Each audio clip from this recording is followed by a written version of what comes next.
Hi guys, it's one thing to listen to a terrible MP lie about something. It's another when it's a half-decent individual who tries to do the right thing, but lies on behalf of his or her government because they need to maintain the party line.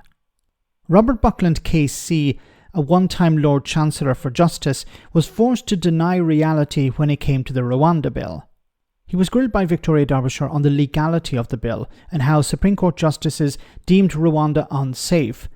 Robert claims something has changed, but what? In terms of attention to detail, it was only November that 5 Supreme Court justices stated that Rwanda wasn't safe for asylum seekers. Is it now?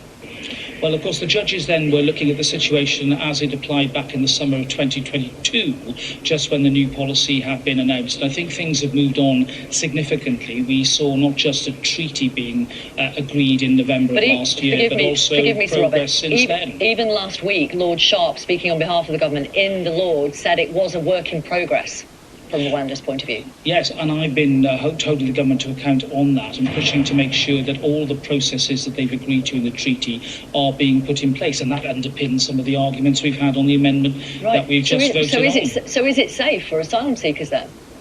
Well, I think that by the time we see asylum seekers going there, it will be a place which will have fulfilled its treaty obligations. So it will be safe when we start sending people there. It will be safe in the future. So obviously it's not safe now. So how can the government be trying to push through legislation to deem Rwanda safe if one of the ministers is saying, well, it will be safe in the future? 10, 12 weeks from now, Rwanda will be safe. Even if you were to say Rwanda will be safe tomorrow, it's obvious that Rwanda is not safe today. So how can the government, on the one hand, say Rwanda is safe because we have our legislation to deem it safe, and on the other hand, say, well, it will be safe eventually? Now, why did the Supreme Court justices say that it was not safe? Well, they said it wasn't safe on the grounds of human rights, on the human rights situation in Rwanda. There are deficiencies in the asylum system. The problems between Israel and Rwanda with their agreement, have they been solved since 2022? The risk of refoulement, has that been resolved? The lack of human rights safeguards, have they been fixed? No, none of these things have happened. Because if they did, you would be able to point to them. You'd be able to say, here is a checklist of the things that the Supreme Court justices had a problem with, and here is our way of fixing that. But you can't actually fix them. You have to rely on the Rwandan government to fix these things. Obligations. I wanted the law to fully reflect that. The government have said on the floor of both houses now that they intend to make sure that the treaty is fully implemented before it starts to be used. So we've got to take them at their word, and we will be looking very closely to make sure that those high standards are adhered to. Okay, voters who want to see illegal migration reduced, who want to see the boats stopped, do you think this policy is going to work? Is it going to do that? Well, I think it will help. I think that it's one of a number of measures that the government is taking. So I'm just going to pause you. Forgive me. I know it's weird because of the delay, but will this stop all the boats in your view? Well, of itself, I don't think one particular aspect of a policy will be concluded. But this is his flagship policy. This is Rishi Sunak's golden ticket back, to stay in power. I'm going to stop the boats. And the Rwanda Bill is important, is the most fundamental part of that.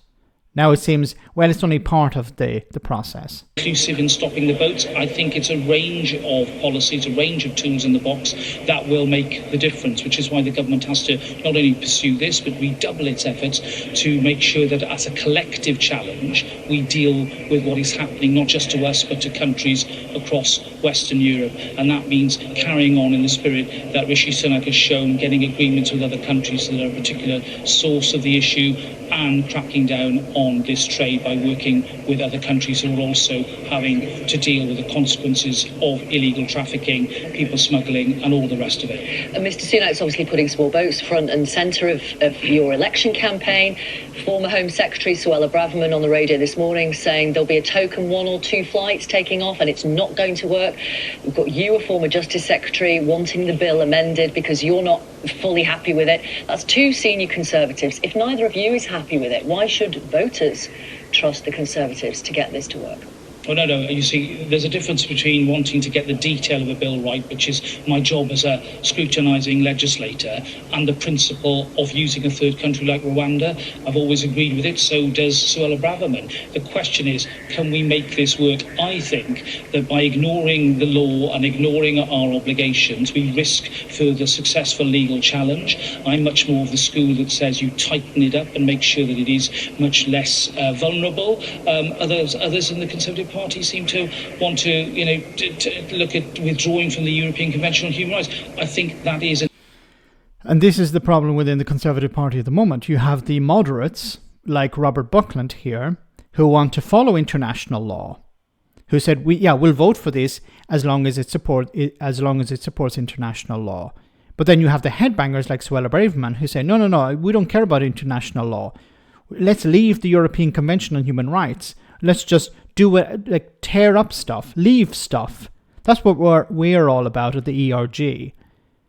So what is Rishi Sunak doing at the moment? Well, he seems to be engaging in tactics and he doesn't actually have a strategy. The tactic is, I'm going to lie to people to get over a bump in the road. We've seen it before with Boris Johnson, less so much with Liz Truss because she was only there for like 10 minutes, and Theresa May. And this was my biggest criticism of Theresa May, one of my biggest criticisms. Everything was tactical. Every day she had a new policy in order to keep the ERG on board. And I think Rishi Sunak is trying to keep a certain wing of his party on board to stay in power. He wants to keep the crazies happy because he believes the crazy are going to kick him out from his position. So if he can keep those people happy for another day, he's over this bump in the road. And the latest way of keeping them happy is saying, look, we have charter planes ready to go. We have extra staff. We have extra judges, extra courtrooms. This is all a lie, obviously. Of course he doesn't have these things. If he did, then he'd be using these things already. He can't just magic these things out of thin air. This is a lie, obviously, just to keep the crazy wing of his party happy for today. And then when the problem starts to manifest, then he can try and come up with some other solution then. I think this is all they actually think, senior Conservatives. What can I do today to keep this faction of the party happy? To keep myself in power for an extra day. And then tomorrow, well, we'll invent something else tomorrow. It's pathetic, but it seems to be the way, the modus operandi, the way of operating. Let me know in the comment section, guys, what you think. As always, your comments are greatly appreciated. Thanks a lot.